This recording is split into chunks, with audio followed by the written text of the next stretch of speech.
ছোট্ট বাচ্চা KG 1 KG 2 KG 3 তে পড়ে বা কি জানি করে নার্সারি গ্রুপে পড়ে, তারেও দেখবেন প্রত্যেকটা শব্দ বানান করিয়া অর্থ সহকারে বুঝে পড়ে। বলেন ঠিক কিনা?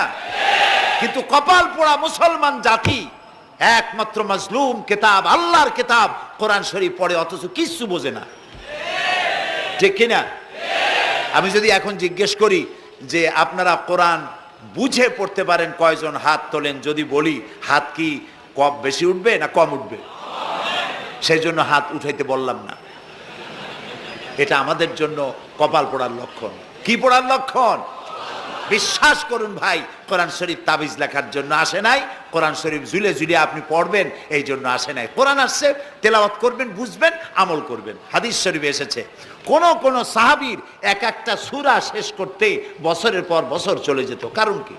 কারণ হলো তারা এক এক